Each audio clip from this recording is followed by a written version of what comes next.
and the dining room. Oh, man. You see how these rooms were designed to catch the early morning light? I'll say. French doors, lovely garden, flowering crabs.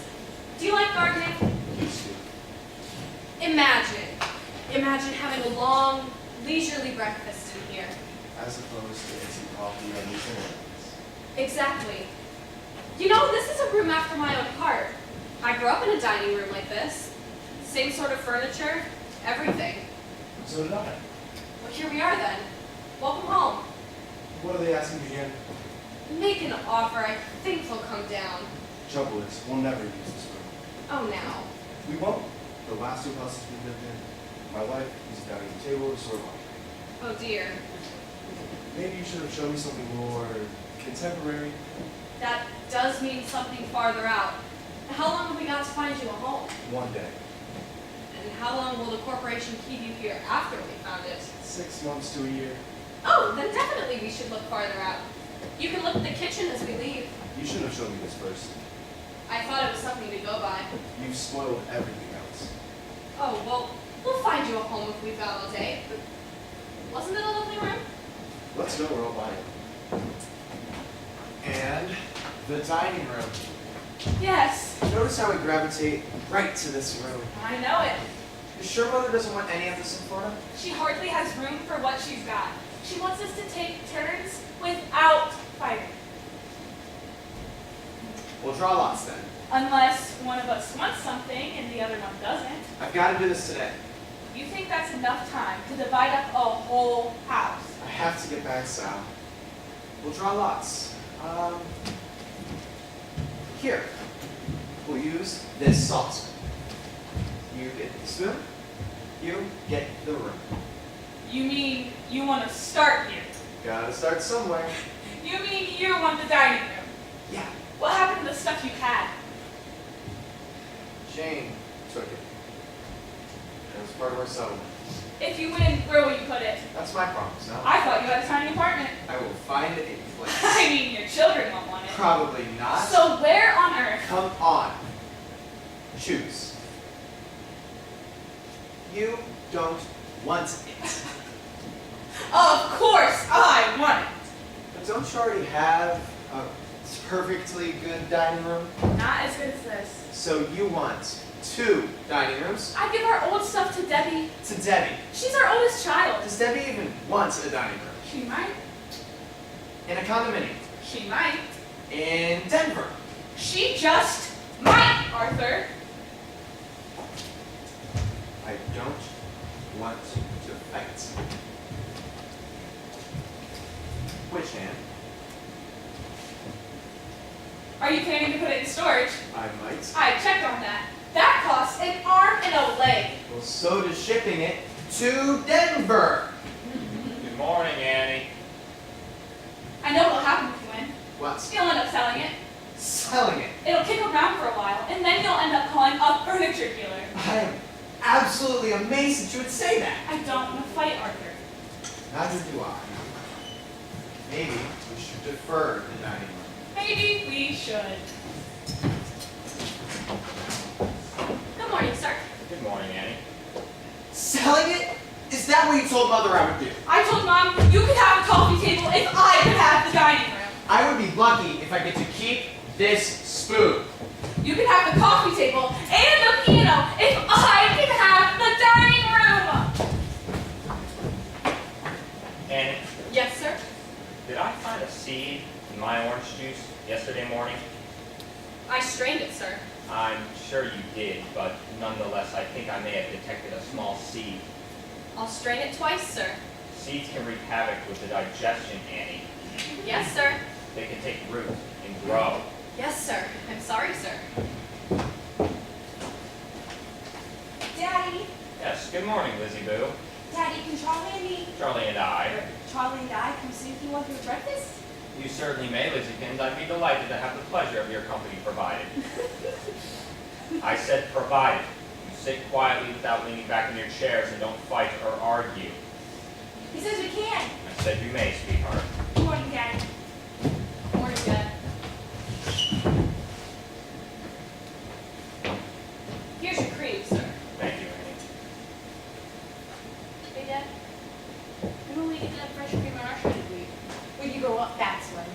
I'll tell you one thing. If there's a war, no one gets creamed. If there's a war, we'll all have to settle for top of the bottom. Mother said she was thinking about having a sitting here with you for dinner every night. Yes, your mother and I are both thinking about that. We're both looking forward to it. As soon as you children learn to sit up straight, then I see no reason why we can't all have a pleasant meal together every evening. Would you like tonight, Dad? Could you use a test? No, Charlie, not tonight. Because tonight we're giving a small dinner party. But I do very much hope that you and Liz will come down and shake hands. I get so shy, Dad. Well, you just have to learn, sweetie pie. Half of life is learning to meet people. What's the other half, Dad? Was that a crack? No, Dad. That was a crack, wasn't it? No, Dad. Really? That sounded very much like a smart guy wisecrack to me. And people who make cracks like that don't normally eat in dining rooms. Didn't mean it as a crack, Dad. So we'll ignore it. We'll go on with our breakfast. Your car's here, Lizzie, for school. Thank you, Annie. Thank you, Annie. Bye, Dad. Goodbye, darling. Don't be late. Say good morning to the driver. Work hard. Run, run. Goodbye. Hey, Dad. Yeah, Could I read your findings? you certainly may.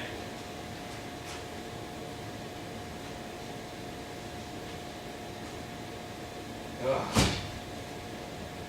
This won't mean much to you, but this government is systematically ruining this country. Miss Kelly talks to us about the government. Oh, and who is Miss Kelly, pray pal? She's my teacher. I don't remember any Miss Kelly. She's new, Dad. I see. And what's she been telling you? She says that there's depression going on, I see. and people all over the country are standing in line for bread. I see. So the government has to step in and do something about it. Annie, Yes, sir. I'd very much like some more coffee. Yes, sir. You tell Miss Kelly she's wrong. Why? I'll tell you exactly why. If the government keeps on handing out money, then no one will want to work. And if no one wants to work, then there won't be anyone around to support things such as private schools. And if no one is supporting private schools, then Miss Kelly will be standing in the bread lines along with everyone else. You tell Miss Kelly that, if you will, please. Thank you, Annie.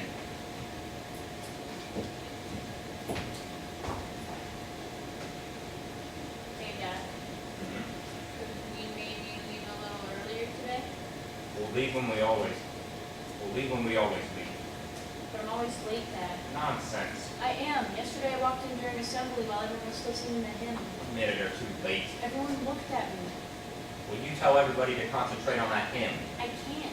It's that new spotlight on Richmond Avenue. It affects our timing. It's not just the new stoplight, Dad. Sometimes I arrive when we're already doing arithmetic. Miss Kelly says I need to learn to be more punctual. Oh, Miss Kelly again, eh? She says if everyone's late for arithmetic, no one will learn any mathematics. Now you listen to me, Charlie. Miss Kelly may be an excellent teacher. Her factoring may be flawless. Her geography beyond question. But Miss Kelly does not teach us politics. Nor is she going to teach us how to run our lives. She is not going to sit here and tell you or me to leave in the middle of a pleasant breakfast just so that you can arrive in time for a silly hymn. Long after you've forgotten that hymn, long after you've forgotten Miss Kelly, and long after you've forgotten how to factor, you will remember these pleasant breakfasts at this dining room table. And here is your mother to prove it. Good morning, dear. Good morning, Charlie. I know people who leap to their feet when a beautiful woman enters a room. That's all right, dear. I also know people who rush to push in their mother's chair. Thank you, dear. And finally, I know people who are quick to give their mother the second section of the paper. Thank you, dear. Now, Charlie, take a moment, if you would, to look at your lovely mother, bathed in the morning sunlight and reflected in the dining room table. Oh, Russell. Now, Charlie, carefully ask yourself, which is worth our ultimate attention? Your mother or Miss Kelly? Who is Miss Kelly? Never mind, dear. Which? My mother. Good, Charlie. Fine. Now I think you and I should make a trip upstairs before we are on our way to say goodbye.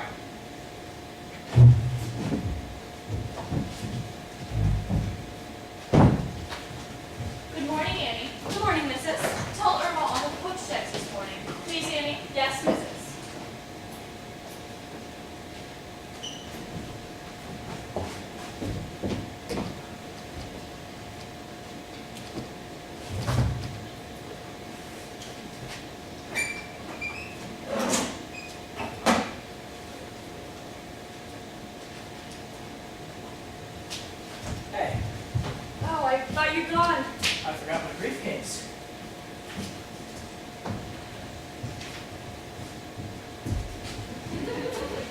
What's going on? I have to get this term paper done. In here. Where else? You're going to type. Of course I'm going to type. In here at that table. Why not? You're going to sit there, banging a typewriter, on my family's dining room table. Why not? Because it wasn't designed for it, that's why. Howard, Lucky I came back. Next thing you know, you'd be feeding the dog off the low-soft china. it's got pads under it, I checked. And I can do something else if you want.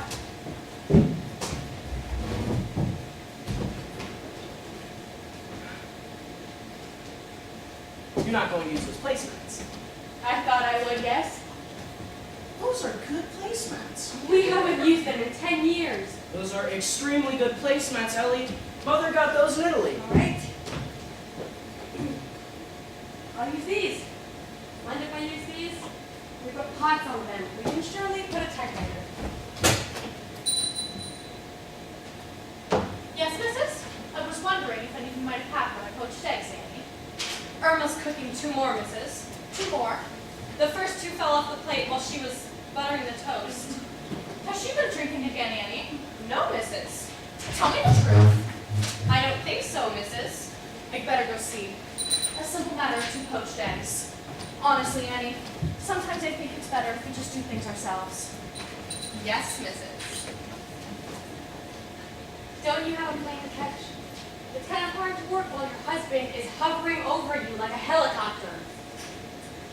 Well, it's kind of hard to leave when your wife is systematically mutilating the dining room table. Howard, I'll be careful, I swear. Now, goodbye.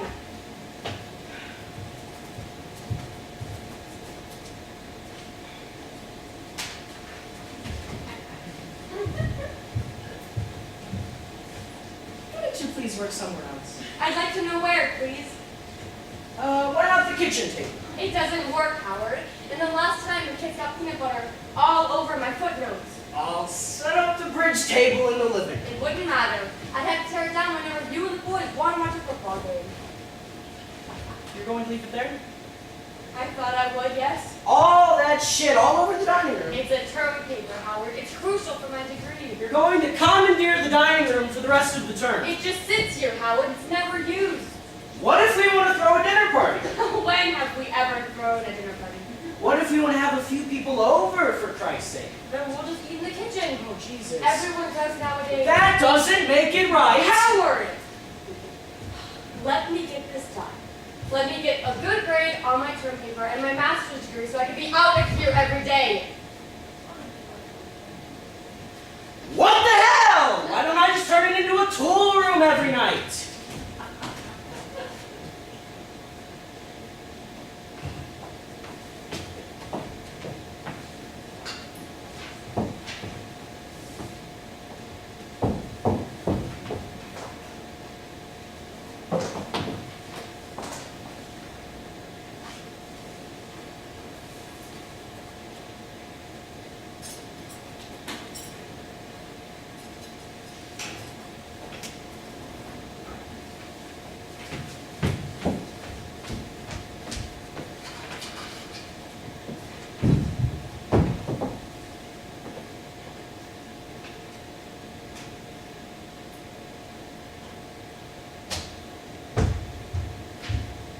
Why did you tell Mildred to wake me up, Mother? Shh. Just let me finish this grocery list. I mean, it's Saturday, Mother. Hush. There. I know it's Saturday, dear, and I'm sorry, but something important has come up. And I want you to make a little decision. What decision? Sit down, dear. Nobody can think on an empty stomach.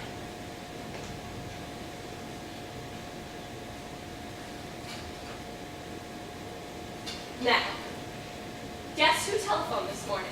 Who? Your Aunt Martha. Oh, I love her. So do I, dear. But the poor thing hasn't got enough to do. So she was on the telephone at the crack of dawn. What did you want? Well, now here's the thing, darling. She has got an extra ticket for the theater tonight, and she wants you to join her. Sure. But wait, dear. I thought you had other plans. What other plans? Now think, darling. Isn't there something rather important going on in your life tonight?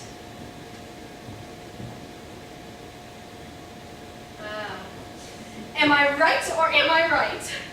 Dancing school. Shit. Not just dancing school, sweetheart. The first session of your junior assemblies, which is a big step beyond dancing school. I can't work in this place. It's like a tomb. I told Aunt Martha you'd call her right back so she could drum up somebody else. I thought it was my decision. It is your decision, sweetheart, of course. And then I'd like to see a play with Aunt Martha. Carolyn, I wonder if you're being a little impulsive this morning. You don't even know what the play is. What is it then? Well, it happens to be a very talky play called St. Joan. Oh, we read that in school. I want to go on board. It's the road company, sweetheart. It doesn't even have Catherine Cornell. I'd still like to go. To some endless play with your maiden aunt? She's my favorite person. Well, then go, if it's that important to you. I'll call her right now. Carolyn, you realize on the first day of junior assemblies, everyone gets acquainted. Really? Oh, yes. It starts the whole thing off on the right foot. I didn't know that. Heavens, yes, dear. It's like the first day of school. Once you miss, you'll never catch up. Oh gosh. You see why we shouldn't make hasty decisions? And then maybe I won't go at all. What do you mean? Maybe I'll skip all the junior assemblies. Oh, Carolyn. I don't like dancing school anyway. That's nonsense. I don't. I never liked it. I'm bigger than half the boys, and I never know what to say. And I'm a terrible dancer. Last year I spent half the time in the ladies' room. That's nonsense, Carolyn. It's true, Mother. I hate dancing school. I don't know why I have to go. St. Joan wouldn't go to dancing school in a million years. Yes, and look what happened to St. Joan. I don't care. I've made up my mind. Your Aunt Martha seems to have caused a little trouble around here this morning. Maybe. Your Aunt Martha seems to have opened up a whole can of worms. I'm glad she did. All right, Carolyn, then what do you suppose you're going to do on more other Saturday evenings? I mean, when there's no Aunt Martha and no St. Joan, and all of your friends are having the time of their lives at junior assemblies. I'll do something. Like what? Hanging around here, listening to that stupid hit parade, bothering the maids when we're trying to plan a party? I'll do something, Mother. Well, you obviously aren't old enough to make an intelligent decision. I knew you wouldn't let me decide. All right, then, decide. I'd like to. But before you do, let me tell you a dear story about your dear Aunt Martha, who also made a little decision when she was just about your age. She decided, and if you breathe a word of this, I'll strangle you. She decided she was in love with her riding master. And so she threw everything up and ran off with him to Taos, New Mexico, where your father had to track her down and drag her back. But it was too late, Carolyn. She had been overstimulated. And from then on, refused to join the workday world. So there it is, dear, in a nutshell. So please decide while I'm ordering the groceries.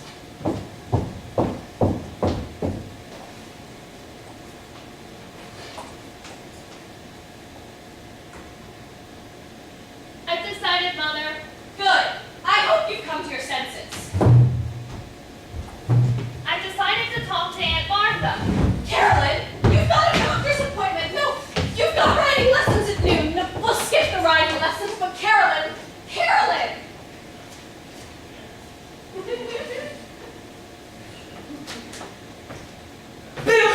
Michael! You scared me out of my skin. I wanted to. Your mother said you were sick this morning. I am. So sick that you couldn't go to school? I am, Abby. I upchucked. Twice. Then you get right straight back to bed. Why haven't you done my room yet? Because I thought you were sleeping. Just been lying there, Ag, waiting. Well, I got more to do now since I've left. Got the downstairs lavatory and one bed at the sides. My mother says you want to leave us. When did she say that? Last Thursday, on your day off, when she was cooking dinner. She says, now that there's a war, you're looking for a job with more money? Is that true, Ab? Maybe. Well, money isn't everything, Aggie. Listen to him now. You could be rich as a king and still be miserable. Look at my Uncle Paul. He's rich as Croesus, and yet he's drinking himself into oblivion. What do you know about all that? I know. Look, if I eat dinner in the dining room now, and I listen, and I know that my Uncle Paul is drinking himself into oblivion. And Mrs. Williams has a uterus. Here now. You stop that talk. Well, it's true, Ab, and it proves that money isn't everything. So you don't have to leave us. It's not just the money, darling. What is it, Ab? Don't you like us anymore? Don't you like our family? Mikey. Are you still mad at me for peeing in the bathtub? That's enough now. What is it, Ab? Why are you leaving? Because I don't want to do domestic service anymore. Why?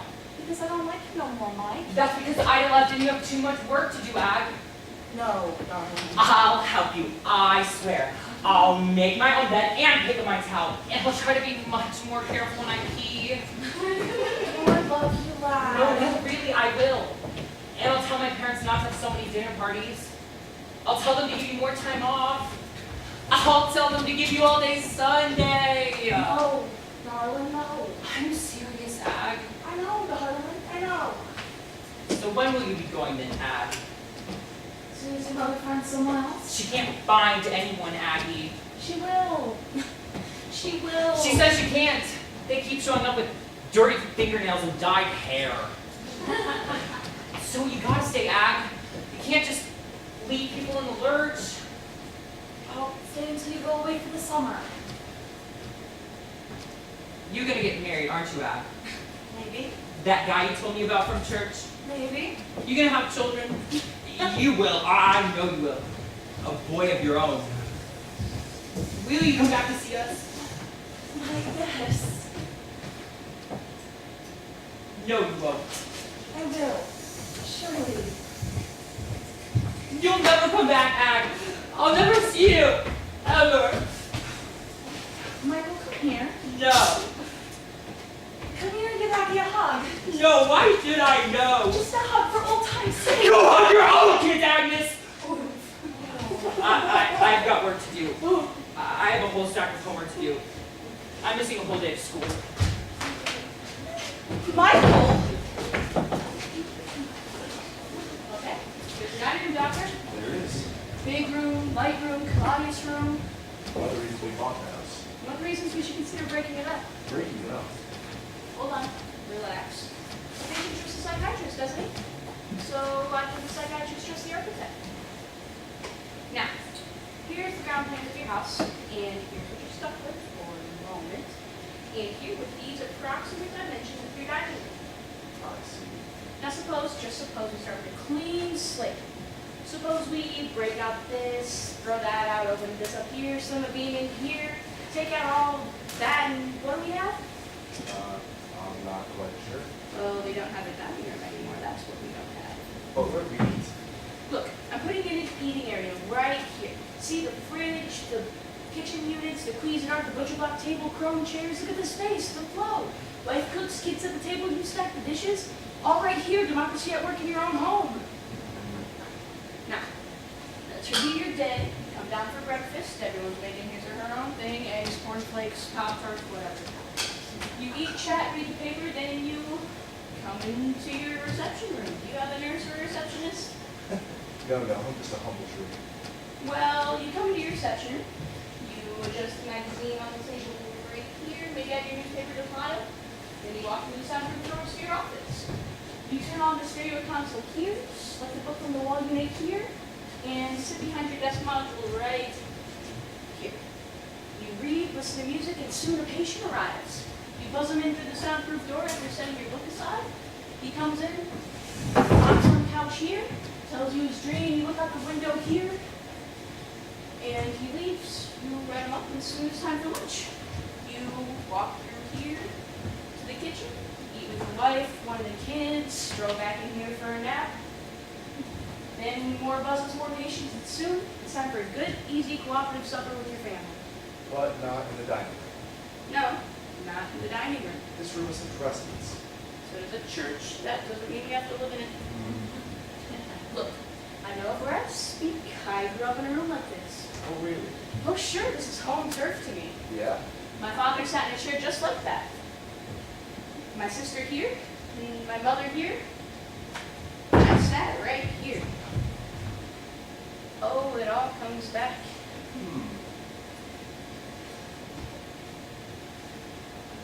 It was torture. Those endless meals, waiting to begin, waiting for dessert, waiting to leave so they can't lean on you anymore. Was it that bad? Man, it was brutal. I remember this one time I came to the table without washing my hands, and my father... Go on. Never mind. The point is, Doctor, I'm tired of messing with old maids' rooms. I can do that in my sleep. What I want is the chance to get in here and open up your whole ground floor. Now, what do you say? Okay, take your time. Tell you what, I'll send you the bill for the work I've done so far.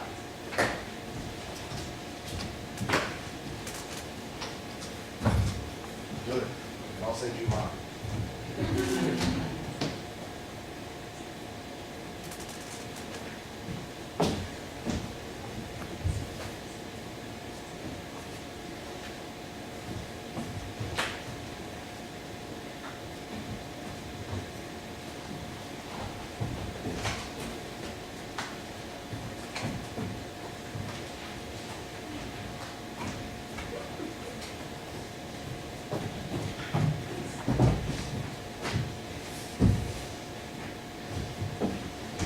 All right, children, we're ready.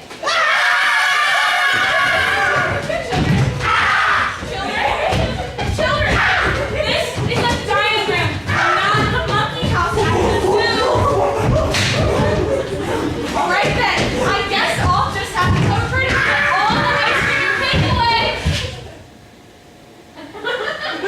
Good. That's much better. Now, I want everyone to leave the dining room quietly, and come back in. Come back in the right way. Come back in as if you were your mommies and daddies hosting a lovely dinner party. No? No. Let Winky go first, because it's her party, and she's the hostess.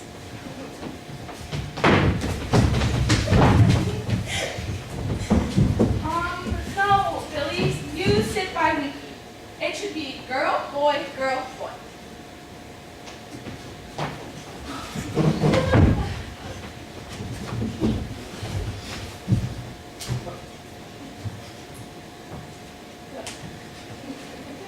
Now, what do we do with our napkins?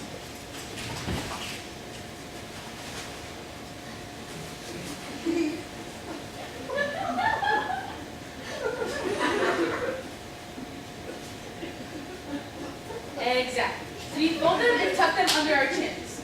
And then we put our party hats on. Can the boys wear their hats in the house? Yes, they can, Brewster, because this is a special occasion. And sometimes, on special occasions, the rules can change. I said sometimes, and I meant some of the rules. There's my daddy. Where, Billy? Oh, hi. Hey. Hi, Bill. What brings you here? I have to pick up Bill. Oh, I thought Judy was picking him up. She asked me to. Well, you're a little early. We haven't even had our cake yet. Sure. I can't get mine to work! Help her, Brewster! Little boys are supposed to help little girls. Where's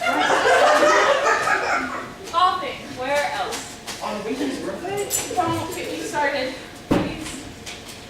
Can we have cake out, please? In a minute, dear. Be patient. Then you'll have something to look forward to. Jenny must have known that. Judy knows everything. She knows about us, at least. About us. How? She said she could tell by the way we behaved Behaved where? at the Bramwell's dinner party. You hardly spoke to each other. That's how she could tell. Ice cream, sweetie, want ice cream! She says she'll fight it.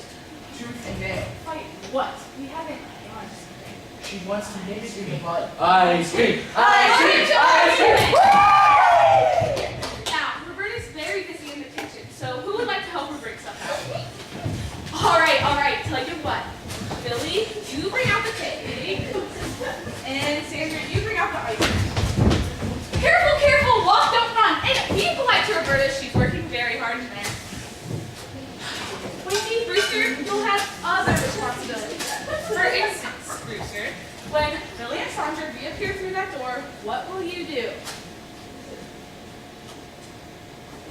Sing the song. Very good, Brewster. Now, be very quiet and watch that door. And when they come back in, start singing. So what do you do? She says she's thinking of telling her father about it. Father? He'd fire me. Immediately. Like you did. Then I'd be out of a job, Peggy. You could get another. Where? Doing what? Happy birthday to you. Happy birthday to you. Happy birthday, dear Winky. Happy birthday to you. No, sweetheart. Before you make a wish, Mommy has to make a wish too. See? Mommy is putting her wedding ring around one of the candles, and now we both close our eyes and make a wish. I wish I could have... No, sweetheart. Don't tell. Never tell a wish. If you do, it won't come true. Now look. Okay, Yuki, you cut the cake, and Brewster, you pass out the ice cream. What did you wish for? Won't tell. Do you think it'll come true? No? She'd make it so messy. For everyone. Judy. She'd make it impossible. So would Frank. I thought he didn't care. He'd care if it were messy. We could leave town. We go where? Wherever I find another job. Yes. I've got enough in Syracuse. Syracuse? We can live there. Is it nice in Syracuse? I think it's on some lake. Syracuse? And I did bill in the summer. In Syracuse? At least we can free. Winky, wipe your mouth, sweetheart. Bill! Would you come here a second, please? Do you have to go to the bathroom? Then don't do that, please. Don't do what? You know what. Now go back and enjoy the party.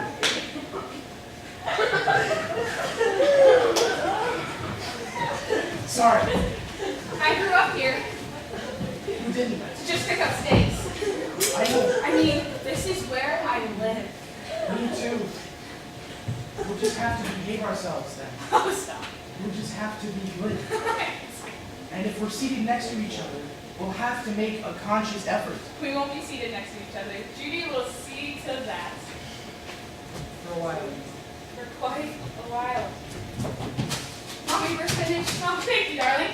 And here's your ring from the cake. Oh, good for you, sweetheart. I forgot all about it. Can I go then? Oh, I played some games. You want me to stay? It would help. Then I'll stay. All right, children, into the living room now for some games. What kind of games? Oh, all kinds of games. Blind man's bluff, pin the tail on the donkey.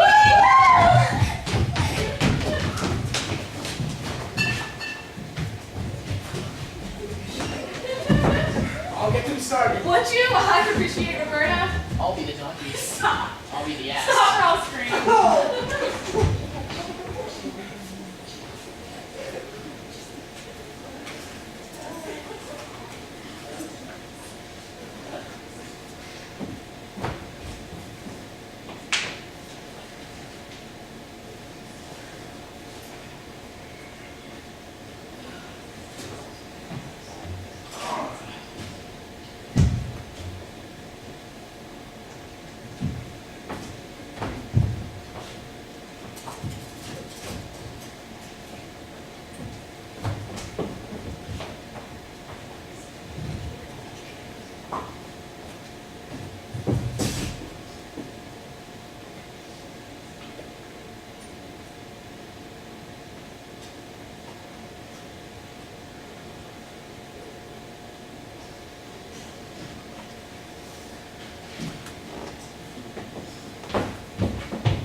Graham.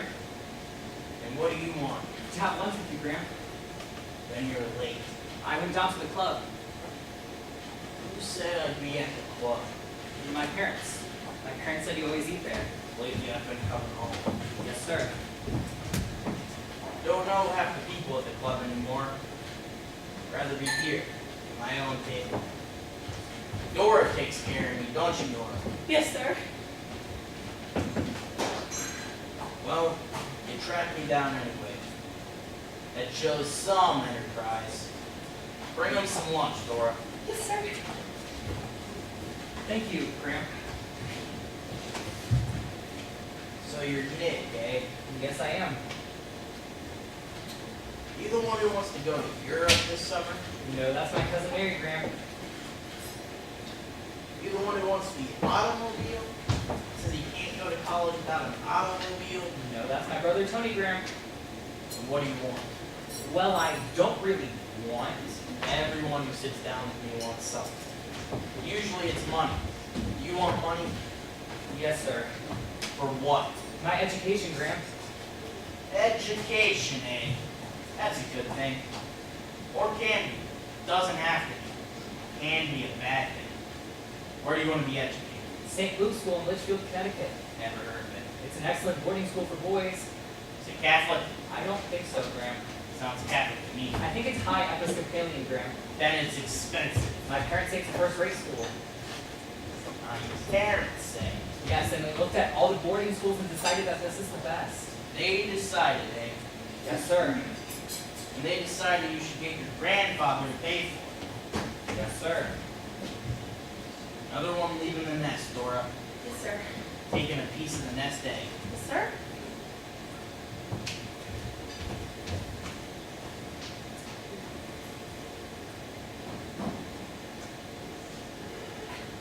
Why don't you stay home?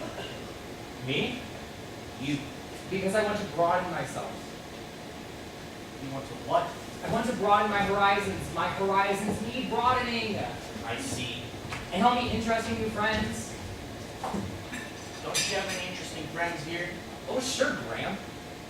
I do. I have interesting friends right here.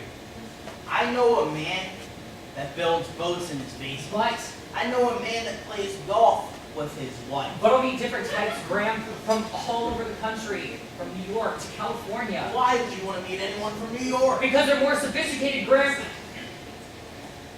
And they'll buff me up. They'll do what? My mother says I need buffing up. Dora, you think you need buffing up? No, sir. Dora doesn't think you need buffing up. I don't think you need buffing up.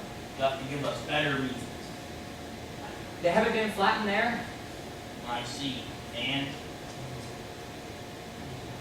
An indoor hockey rink. Yes, and? And beautiful grounds and surroundings. Don't we have beautiful grounds and surroundings? Why do you have to go away to have beautiful grounds and surroundings? I don't know, Graham. All I know is everyone's going away these days. I didn't go away. I know, Graham. Didn't even go to country day. I went to the old THS 36 down on Huron Street. Told us, Graham. Didn't finish either. My father died. I had to go to work. I had to support my mother. I know that, Graham. My father didn't go to school at all. He learned to freak at the plow. You told us, Graham. Yeah, well, I didn't do too badly either, without a high Episcopal boarding school and an indoor hockey rink. But you're a self-made man, Graham. Oh, is that what I am? And what are you? Don't you want to be self-made? Or do you want other people to make you? What do you have to say to that? I don't know.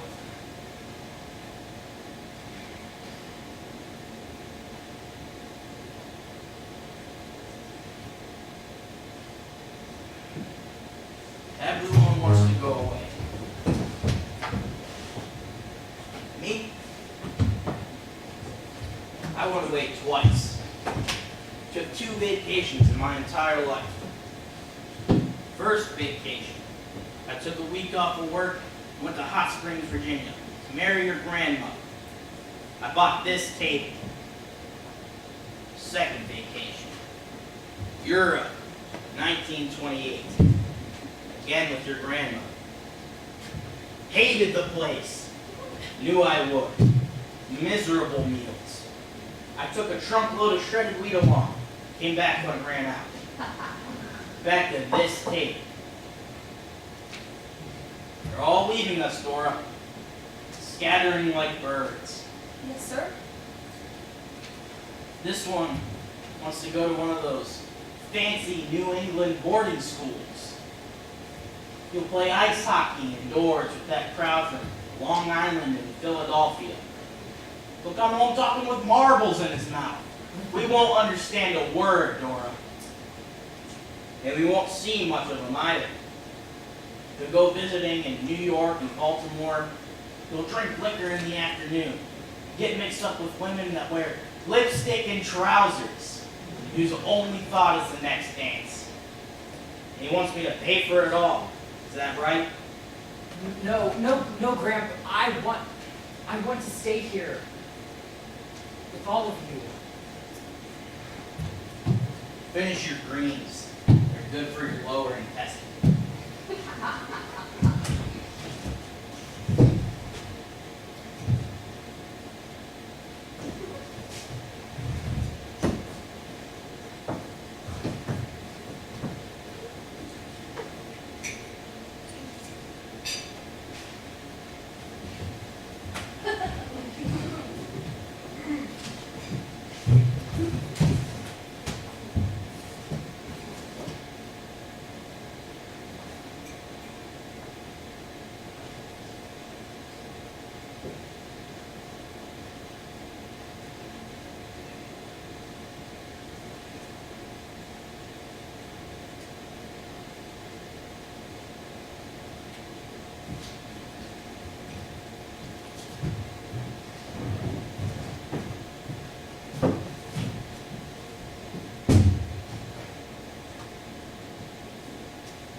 No, you go.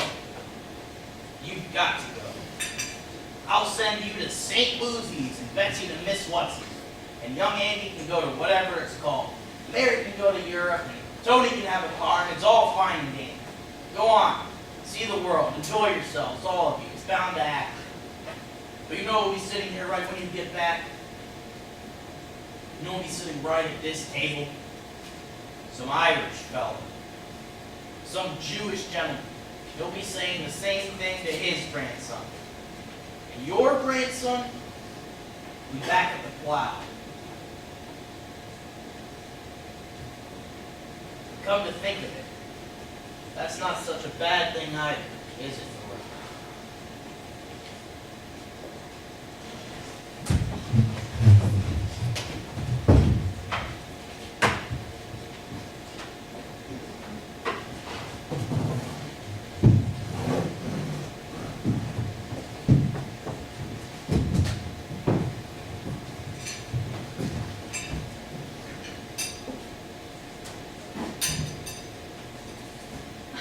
Well, go on, hurry. Go grab his checkbook before he falls asleep.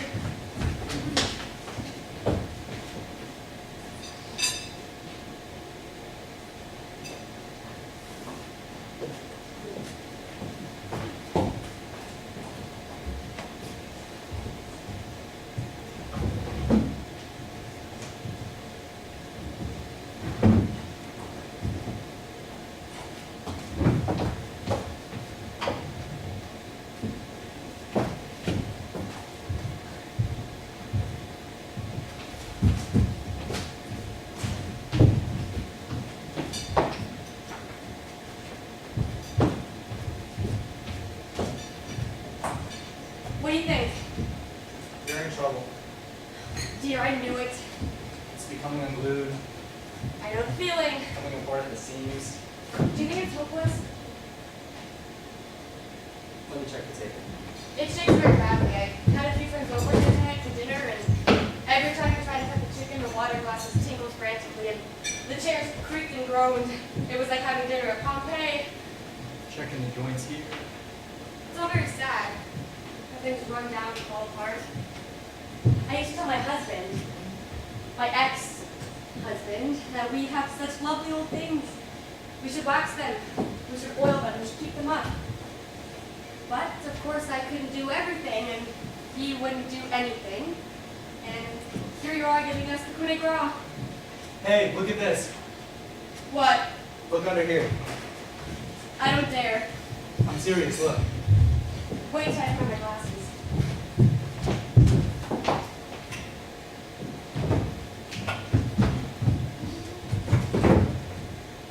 Where? I can't see. Under here, look. The support. See how loose it is? I can't quite. Come on. All right. See, look at this support. I see it. It wiggles like mad. And look over there. I'll have to put a whole new piece in over here. See, this is gone. I see it. And, excuse me, please.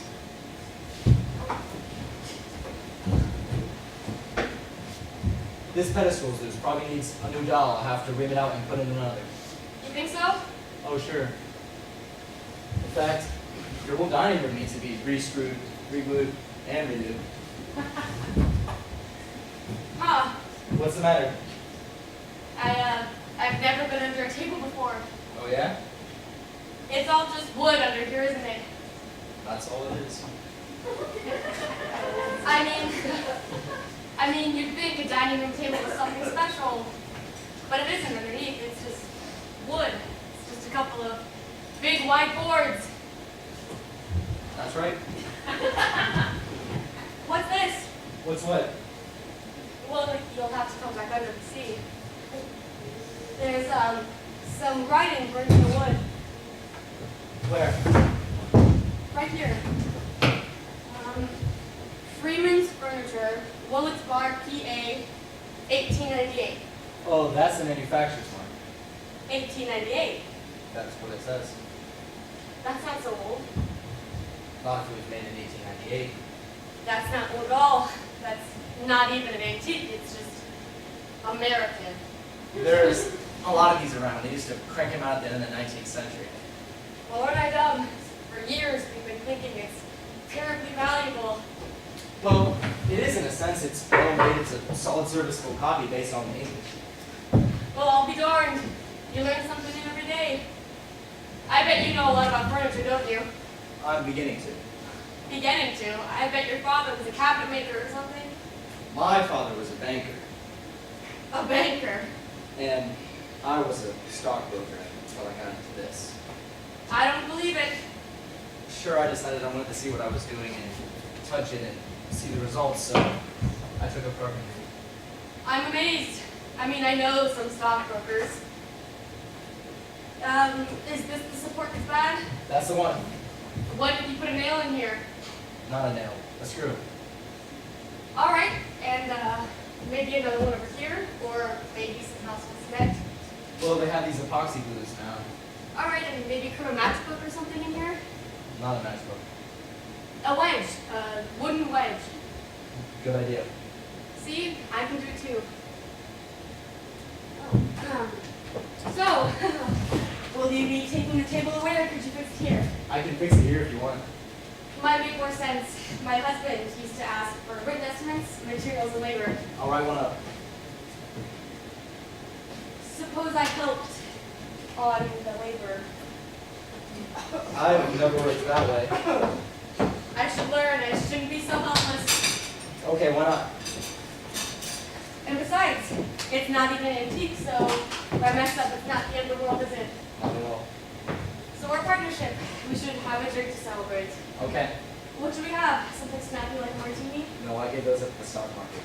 How about a beer? Fine idea. Good salt beer, if I've got any.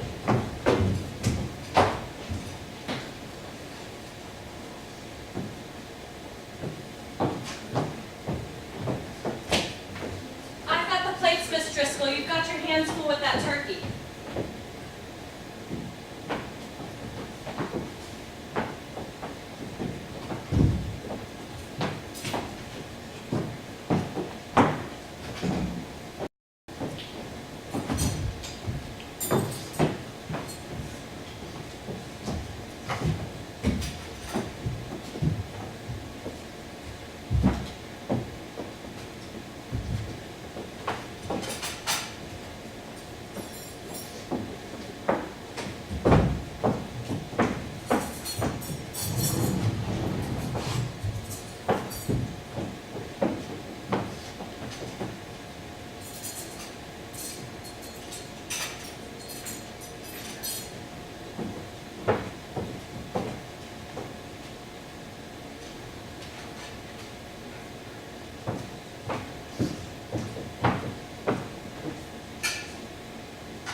everybody. You can come on in.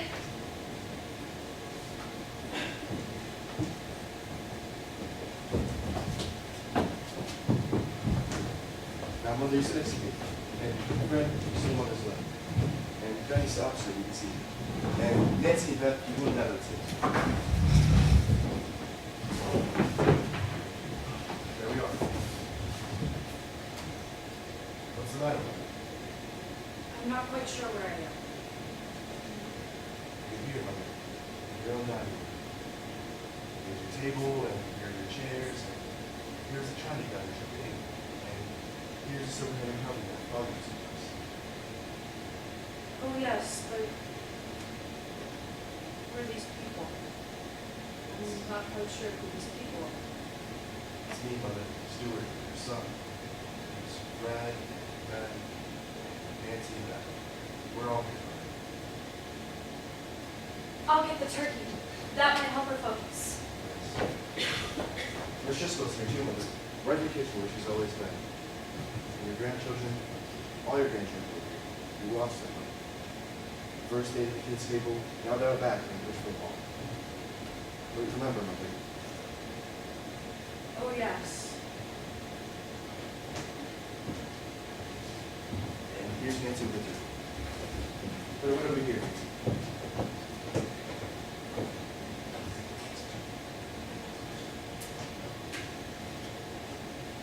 Isn't it a beautiful bird, Mother? I'm going to carve it just like Father did.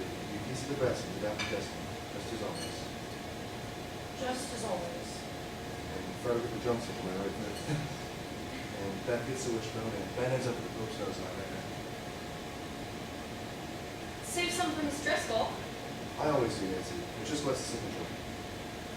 This is all very nice, but I think I'd like to go home now. You are home, Mother. You've lived here for 52 years. 54. Ben, pass this bit up. Thank you very much, but I really do think it's time to go. Oh no. Mother. Could you drive me home, please? We're 18 Summer Street with my mother and sisters. Well, we do. It's not there now, Mother. We drove down. There's a big building there now. Thank you for having me. Thank you for inviting me. Thank you. Mother, I'm Fred, your son. Oh, isn't that nice? Thank you. Thank you.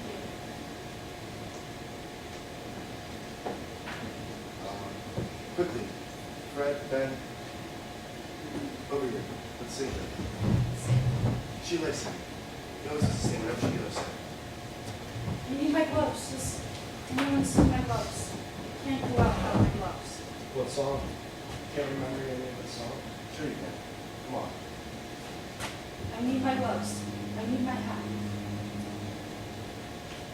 As the blackbird in the spring, beneath the willow tree, sat and piped, I heard him sing, sing of Oralee. Oralee, Oralee, made of golden hair. Sunshine came along with thee and swallows in the air. I love music. Every person in our family played an instrument. Please come around. Second verse. In thy blush the rose was born, music when you spake. Through thine azure eye the morn, sparkling seemed to break. Coralie, Coralie, made of golden hair. Sunshine came along with thee and swallows in the air. That was lovely. Thank you, Mother. But now I really do have to go. Would you call my parents, please? And someone find my gloves and my hat. It's getting very late. My mother gets very nervous if I'm not home after tea. Look, Fred, Ben, let's just the driver down to wherever. The new office complex where our house was. Imagine seeing clear away. The new Howard House motel. And she'll see there's nothing there. Bring the car. I'll have it for you. I'm coming too. We'll just have to go through the motions.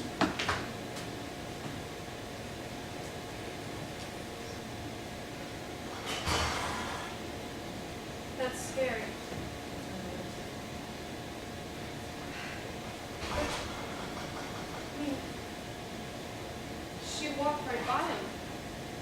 Even her own sons, it's as if they were just ghosts or something. I guess he walked right by us. I know. You know what I would like? What? A good stiff drink. I'm with you. I bet Miss Driscoll could use a drink too. That she could. Let's ask her. Miss Driscoll? Yes, let's. All right. Let's have a drink with Miss Driscoll, and then dig into this turkey, and figure out a way to get through the rest of this godforsaken day.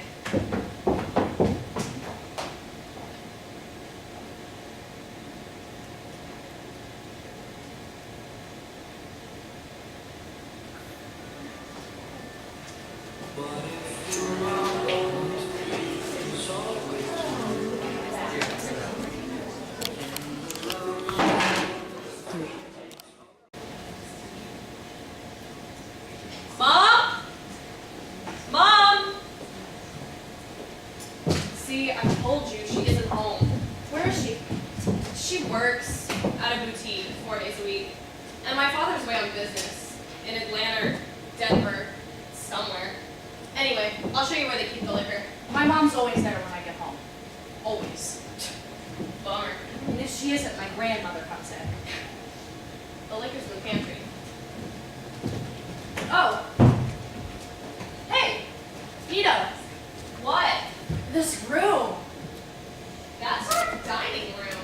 I know, but it's viciously nice. Which do you want? Gin or vodka? You decide. Well, there's more gin, so there's less chance they'll notice. Gin then. But the reason there's more gin is because I put water in it last week. Vodka then. Tell you what, we'll mix a little of both. Okay. Do you use this room? Sure. Special occasions, huh? When the relatives come to visit? Every night. Every night? Well, at least every night they're both home. At 7 o'clock, my father insists we eat in the dining room. Here, gin and vodka and fresco.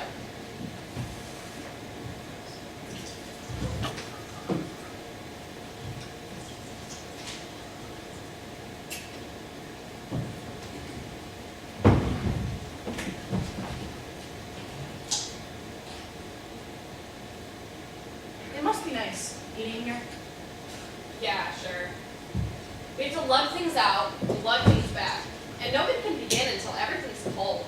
And we're supposed to carry on a decent conversation. And the whole thing really bites. Bites the big one. We eat in the kitchen. Did you watch TV while you eat? We used to. We used to watch local news and weather. Well, at least that's something. At least you don't have to talk. But now we can't, because my mom read in Family Circle that TV is bad at meals. So now we turn on the stereo and listen to semi-classical music. My parents said they tried eating in the kitchen when I went away to boarding school, but when I got kicked out, they came back in here. It's supposed to give me some sense of stability. Do you think it does? Shit, no. It makes me nervous. They take the telephone off the hook so no one can call, and my brother gets itchy about his homework. And when my sister had anorexia, she just had to sit there and watch, for God's sakes. And my parents spend most of the meal bitching. And the whole thing really sucks. It sucks out loud. You want another? No thanks. I do. You call the boys and tell them it's all clear.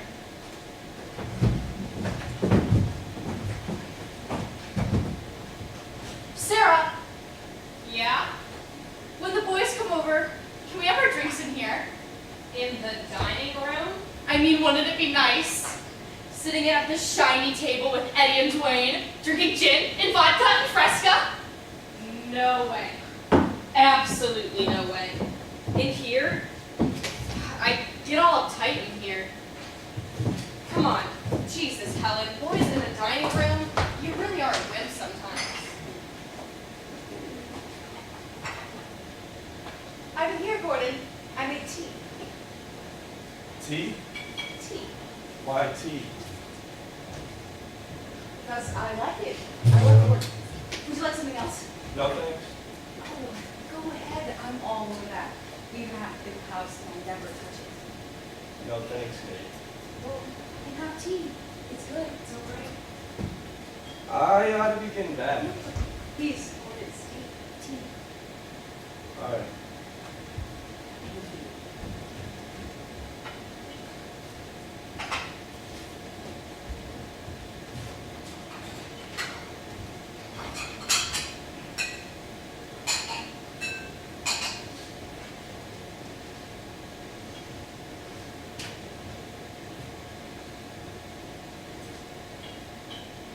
Tea in the dining room. Well, where else? Should we cuddle heels here with the kitchen table? No. Then, tea in the dining room. What would you like, cream or milk? Whatever. Gordon, Nothing. No sugar. milk is.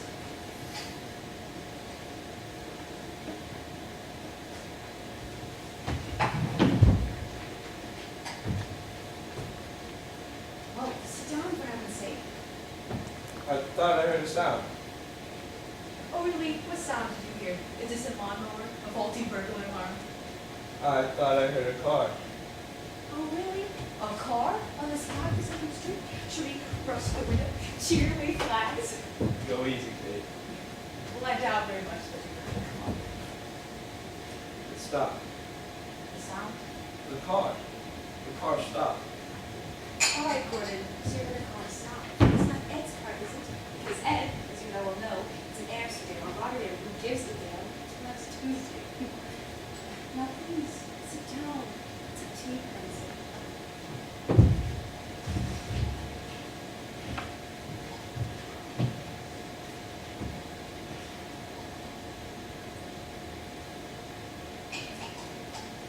Now, when can we meet again? I heard a car door slam. Really, that's because cars have doors. Looking frustrated, they feel like slamming them. I'm going. Oh, really? I see how it is. Just a quick tumble with the bored wife of your best friend. Someone's at the door. No. Yes, someone with the key. Now you've got to stay. Mom? Lord help us. I'm home, Mom. Well, now you've got to have tea. Mom? In the dining room, dear.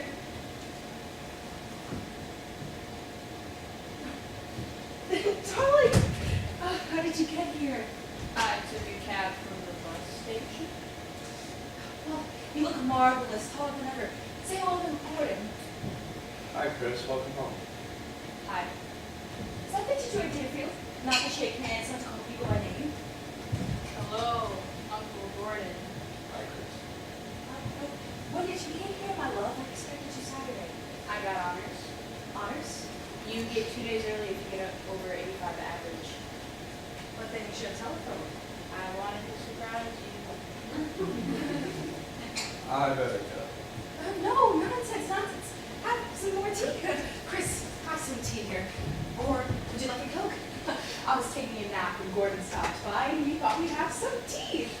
Or have a Coke, or shall I get you a beer? How about a beer for big boy who gets honors? No thanks. I really better go. You won't have any tea. Can't. Sorry. All right then. Goodbye. Goodbye. Bye, Chris. Bye.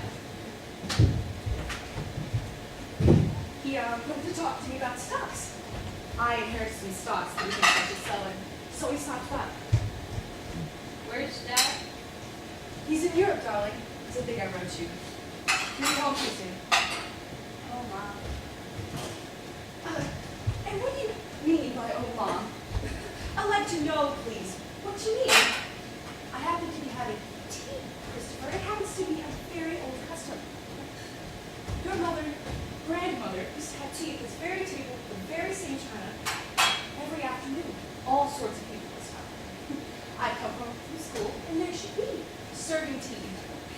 It's a very delightful old custom here.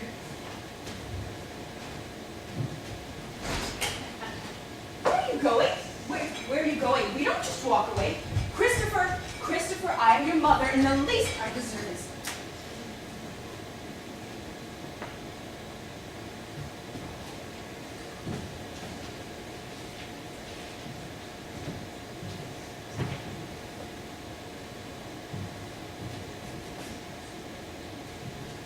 Would you mind setting up over here, Aunt Harriet? I want to get you in the late afternoon light. Certainly, Tony. Now, I thought I'd use this Irish fit and placemat napkin that my husband, which was what your great uncle, inherited from his sister. They should be washed and ironed every time they're used. And of course, the silver, which was given to us as a wedding present by your great-grandmother. You see, 3 bronze forks, handled knives, spoon with rat tail back, all Williamsburg pattern.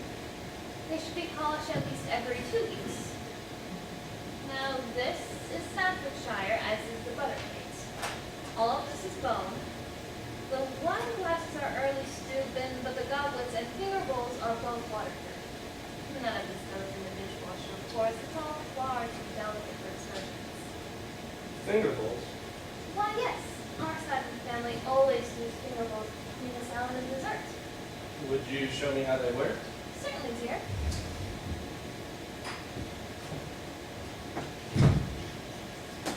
Now, the maids would take away the salad plate like this, and then set the finger bowls in front of them like this.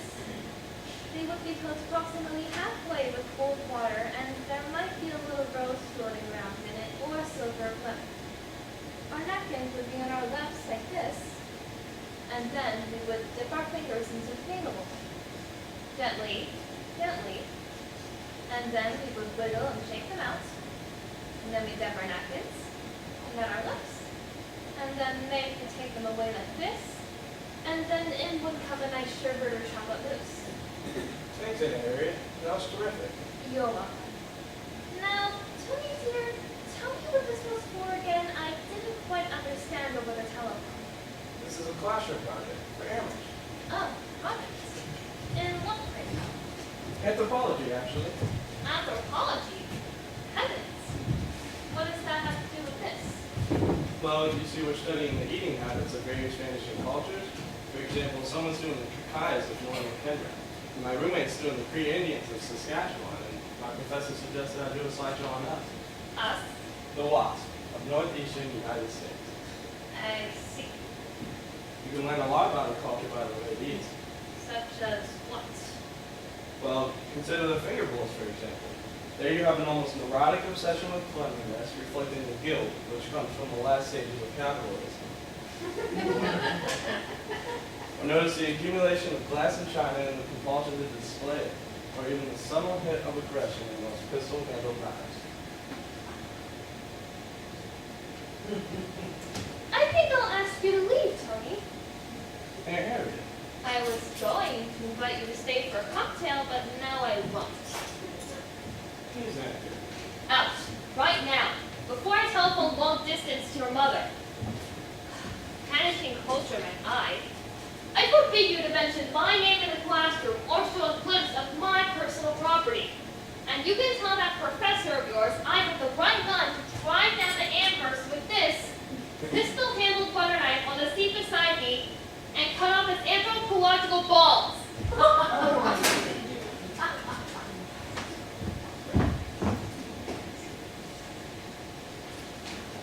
Where are you going now, Daddy? I think your mother might want a drink. She's reading the children. That's why she might want one. She wants no such thing, Dad. Then I want one. Now? It's not even 5. Well then, let's go see how the Red Sox are doing. Daddy, stop. Stop what? Avoiding me. Ever since I've arrived, we haven't been able to talk. Good Lord, what do you mean? It seems to me everyone's been talking continuously and simultaneously since the moment you got off the plane. Alone, Daddy. Alone. And you know that I live alone. All right. We'll talk. Right here in the dining room. Why not? Matter of fact, I'm kind of tired. It's been a long day. I love this room. I've always loved it. Always. Mother and I still use it now and then. Once a week, Ms. Robinson comes in and cooks us a nice dinner, and we have it in here. Lamb chops and broilers. I've left him, Daddy. Well, a little vacation. I've left him permanently. Well, permanently is a very long word. I can't go back to him, Dad. We don't get along at all. Well, you may think that now. Can we stay here, Dad? Here, For a few months. with 3 small children. While I work out my life. What time is it? It must be after 5. I think the sun is almost over the yard line, don't you? Or if it isn't, then it should be. I think it's almost permissible for you and me to have a little drink then. Can we stay here, Dad? Maybe some drink, maybe. All right.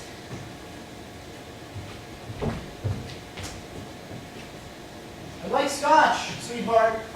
Make it reasonably strong. You'll find the silver measuring gizmo in the drawer by the trays. I like 2 shots and a splash of water, and I like to use that big glass with the pheasant on it. And not too much ice. All right.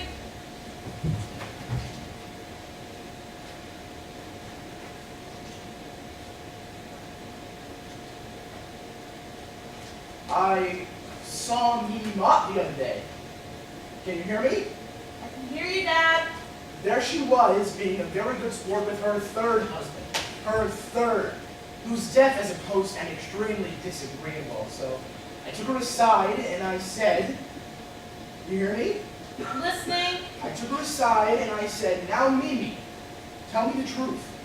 If you had made half as much effort with your 1st husband as you made with these last 2, don't you think you'd still be married to him? I asked her that, point blank, and you know what she said? Maybe. That is exactly what she said. Maybe. If she had made the effort. That's your generation, Dad. That's every It's generation. not mine. Every generation has to make the effort. Can't go back to him, Dad. I wanted the glass with the pheasant on it. I think the kids used it. Oh. So, can we stay here, Dad? I sleep in your room now.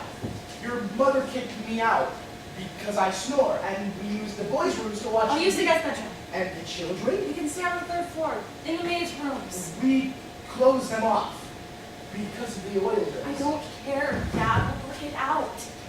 Please.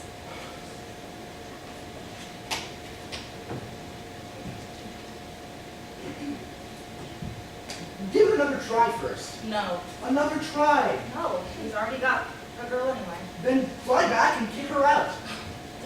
I'm serious. You don't know this, but that's what your mother did once.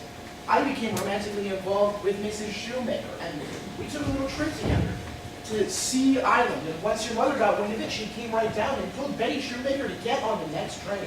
And that's all there was to it. Now, why don't you go do that? Go tell this woman to peddle her papers elsewhere. We'll sit with the children while you do. I've got someone else too, Dad. You mean you've had a little fling? I've been going with someone. A little fling. I've been living with him. Where was your husband? Oh, he stayed with his girl. And your children? They came and went. It sounds a little complicated. It is, Dad. That's why I need to come home. Well, let's review the bidding, may we? Do you plan to marry this new man? No. You're not in love with him. No, he's already married anyway. And he's decided that he loves his wife. No. But you don't love him. Yes. Or your husband. Yes. And your husband's fallen in love with someone else. He lives with someone else. And your children, my grandchildren, come and go among these various households? Yes. Sort of. Yes. It sounds extremely complicated. It is, Dad. It really is. Well, then it seems to me the first thing you do is simplify things. That's the first thing. You ask the man you're living with to leave. You sue your husband for divorce. You keep the children in their present schools. You hold on to your house. There's And someone else. someone else? Someone else entirely. A third person. Yes. What was that movie your mother and I liked so much? The Third Man? It's not a man, Dad. What? Not a man? It's a woman. I've been going with a woman. And none of it's working, Dad. And that's why I need to come home, Daddy. I need to touch base.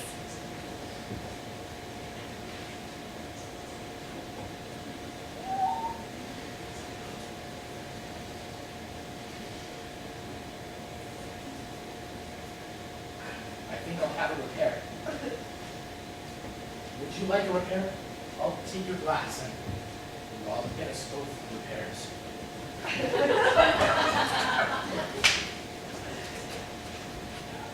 I'm all mixed up, Dad. I'm all over the ballpark. I've been seeing a crisis counselor. I've been jogging 2 miles a day. I've gotten a part-time job. But none of it's working, Dad. I want to come home. I want to go to the art gallery and take my kids to the zoo, like you and Mom used to do with us when we were kids. I want to start again, Daddy. I want to start all over again.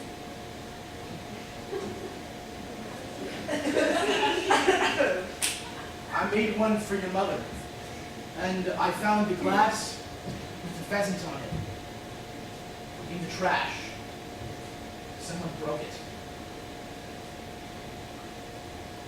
So let's have a nice cocktail with your mother and see if we can get the children to sit quietly while we do. You don't want us here, do you, Dad? Of course we do, darling. A week. 10 days. You're most welcome. I can't go back, Dad. Neither can I, sweetheart. Neither can I.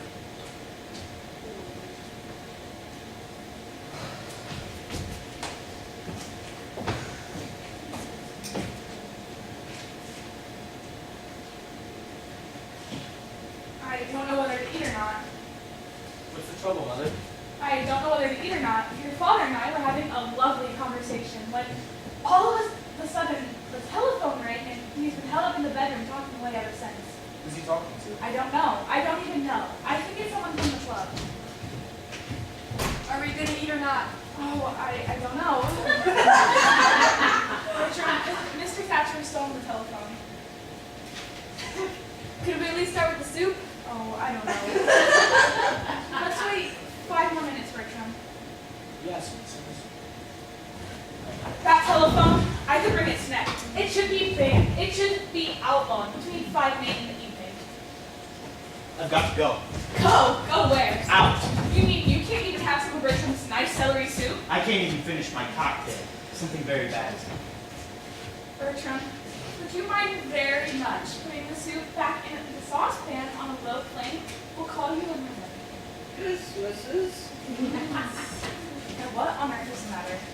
Henry was insulted down at the club. Insulted? Uncle Henry. Binky Byers made a remark to him in his email.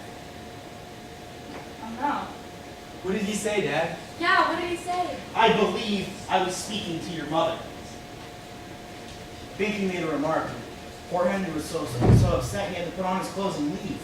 He called me for mothers. Oh no. Oh no. I telephoned the club, and I spoke to a number of the members in the steam bath. They confirmed the incident, so I've got to do something about it. Oh dear. Oh dear. Won't you tell us what he said to Uncle Henry, Dad? I will not. I will not dignify the remark by repeating it. Come on, we're not babies. Yes, Danish Frilly.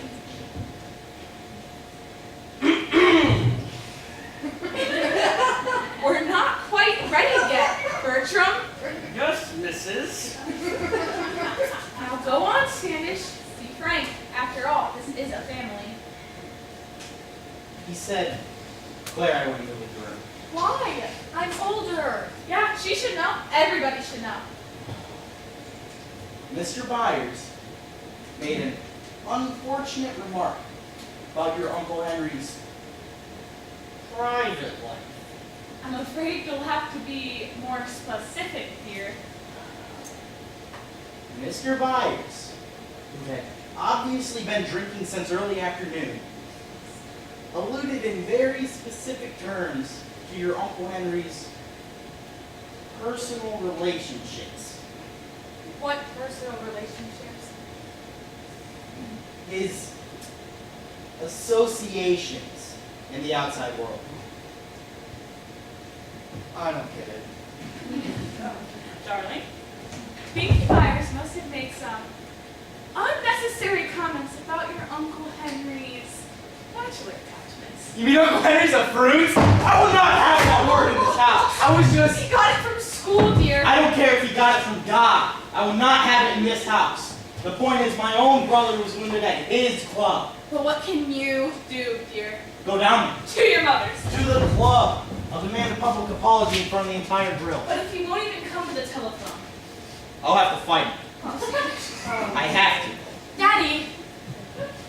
I can't let the remarks stand. Can I come with you, Dad? You may not. I want you home with your mother. Standish, for heaven's sake! No arguments, please. So Pinky Byers is half your age and twice your size. It makes no difference. I think he was on the boxing team at Dartmouth. No difference whatsoever. What about your bad shoulder? What about your hernia? I'm sorry. I imagine I shall be seriously hurt, but I can't stand idly by. Daddy, please don't go. The lamb will be overdone, miss. And it's a beautiful lamb, Standish. Now listen to me, all of you, and you too, Bertram. There is nothing I'd rather do than sit down and enjoy some of Bertram's fine celery soup, followed by a leg of lamb with mint sauce and roasted potatoes. Am I right about the sauce and potatoes, Bertram? Yes. There's nothing I'd rather do than that. But I have to forego. My own brother has been publicly insulted at his club. And that means this family has been insulted. That means this table, these chairs, this room, and all of us in it, including you, Bertram, are being treated with scorn. So if I sat down with you now, I wouldn't be able to converse. I wouldn't be able to laugh. I wouldn't be able to correct your grammar, David. I wouldn't be able to enjoy your fine meal, Bertram. I wouldn't even be able to kiss my handsome wife goodbye. Oh. Goodbye, dear. Bye, Dad. Goodbye, monkeys. Bye, Daddy. Goodbye, David. Goodbye. Goodbye, Bertram. Goodbye, sir. God bless you. Thank you very much indeed. Well, clearly we can't eat now. Bertram, have something yourself, and let the people raid the icebox later on. Yes, miss. And the children can have lamb hash on Saturday. Yes, miss. David, you and I will go down to the club and wait for the outcome in the visitors' lounge. Okay, Mother. So, get a book. Get a good book. Get Idaho. We could be quite a while. Okay. And Claire, I want you to stay hold the fort. And get on the telephone to talk to Russell. I don't care whether he's in the operating room or having dinner with his family. Tell him to be at the club to give your father first aid. All right. Oh, and then study your French. All right. Mother, for heaven's sake, what? Is it true? About Uncle Henry. Well, it may be, sweetheart, but you don't say it to him, and you don't say it at the club, and you don't say it within a 10-mile radius of your father. Now goodbye. You can talk in here. No one will disturb us. The thought of intelligent, attractive people gathered around, enjoying a nice meal, well prepared, well served, just doesn't occur to people anymore. They'd rather be in their kitchens and living rooms, balancing their plates like jugglers. Pretty soon they'll be eating in their bathrooms. Why not? It'll simplify the process considerably. Sit down, son. Let's talk. Sit here. You can look out. There's a purple finch that comes by in the evenings. It brings its young. Now, I want to go over my funeral with you. I do. There ain't too many apples left in the barrel for me. You've been saying that for years, Pop. Well, this time it's true. You're my eldest son, so I can't go over with anyone else. Your brother, he's gone away. Your mother, she always cries. Your sister, she gets distracted. So pay attention to this. For me. All right. First, here is my obituary. I've dictated to Miss Kovac down at the office, and I've read it over twice. It's what I want. I go over my business career, and my civic commitments, and of course, my family. They didn't touch my recreational life. I list my lowest score in golf and the weight of that sailfish I caught off the Keys. The newspapers, they'll try to cut both of those, but do not let them. Okay, Pop. Next, I want you to use this picture. It'll do. It's from when I got elected to chair the Symphony Drive. I don't look too young to die, nor so old that it won't make a difference. All right, Pop. And I want my funeral to be announced at the end of the obituary. And I want it to be held 3 days later. That gives people enough time to adjust their schedules and change their travel plans. And I want it to be held at exactly 3:30 in the afternoon. That's late enough for people to have digested their lunches, but not so late that we are obligated to serve them dinner. All right, Pop. Now, I selected for these pieces to be played by Mr. Manchester at the organ, Miss Bach, this Sindel, and this Schubert. Notice, all lively pieces, nothing gloomy, nothing grim. And next, I want my service to start with a nice rousing hymn, Onward, Christian Soldiers.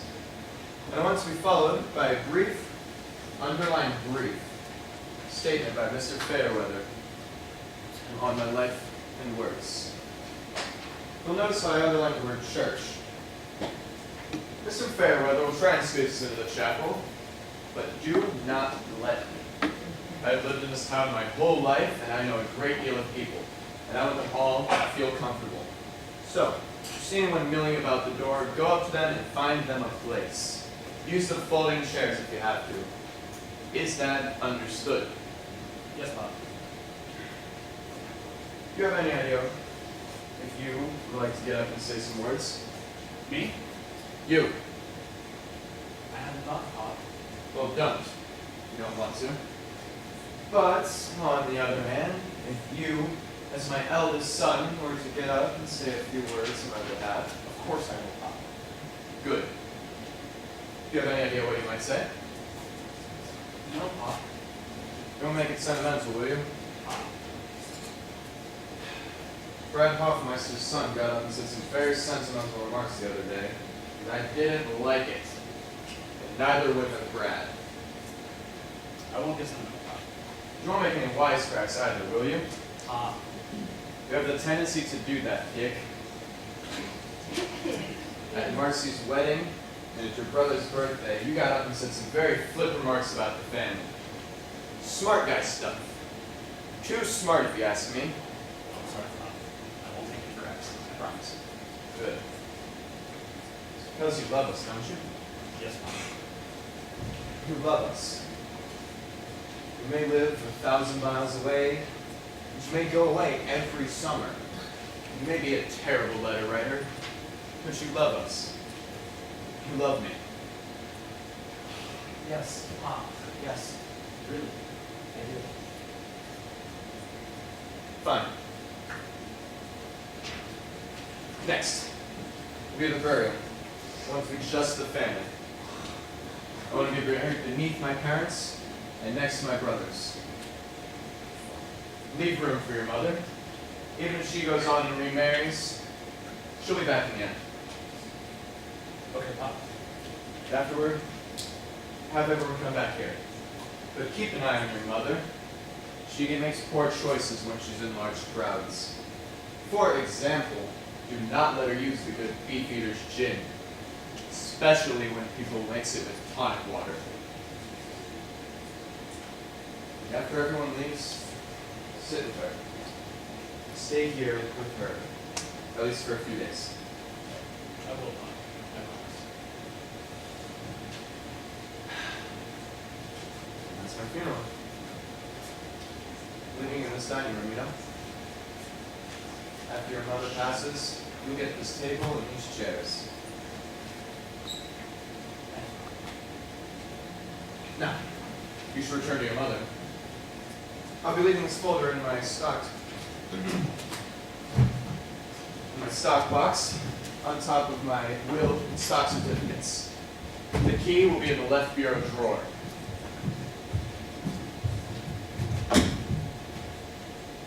You didn't notice the purple finch feeding his young I didn't.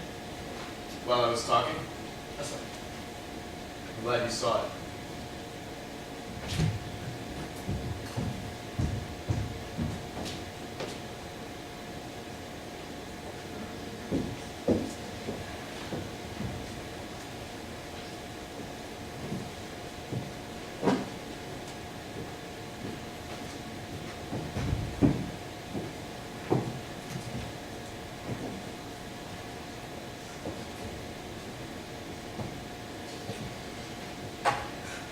Oh, Annie, everything looks absolutely spectacular. Thank you, Mrs. Now, make sure the soup plates are hot, Yes, Mrs. and just give everyone a square of butterballs. I think we can dispense with just butterballs. I'll do butterballs, Mrs. Would you? How nice. Oh, and keep an eye on the ashtrays, Annie. Some people still like to smoke between courses, but they don't like to be reminded of it. I know, Mrs. Oh, what else? Oh, yes. I'd like to pay you before everyone gets here. For you and Velma in the kitchen. Thank you, Mrs. There's a little extra in yours, Annie. Just a little. Thank you for all that up yours. Thank you, Mrs. Well, I better check the living room. Yes, Mrs. Oh, Annie. I heard some strange news through the grapevine. Mrs. Roman told me you won't be available anymore. Is that true? No, Mrs. Even for us, Annie? I mean, we've used you more than anyone. I'm retiring, Mrs. Oh, but surely special occasions. I can still reach you at your nephew's, right? He's moving away, Mrs. But where will you go? What will you do? I've got my sister in Milwaukee, Mrs. We won't get by without you, Annie. You'll manage. Not like this. We'll never match this. Thank you, Mrs. I think I heard the doorbell. I'll get it, Mrs. Men's coats upstairs, women's coats in the hall closet. Yes, Mrs. Oh, Annie.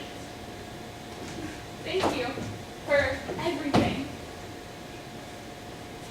You're welcome, Mrs.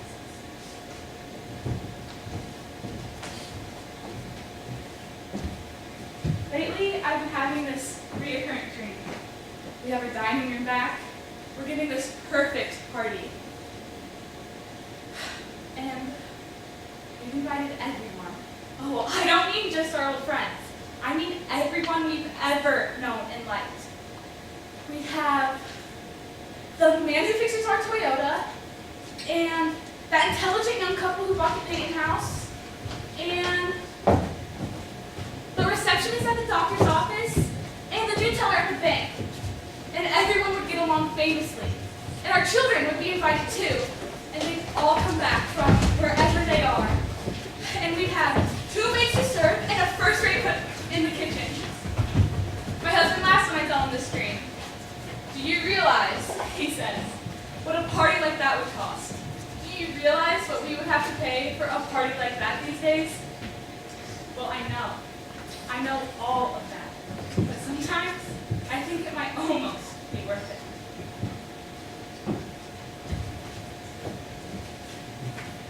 To all of us,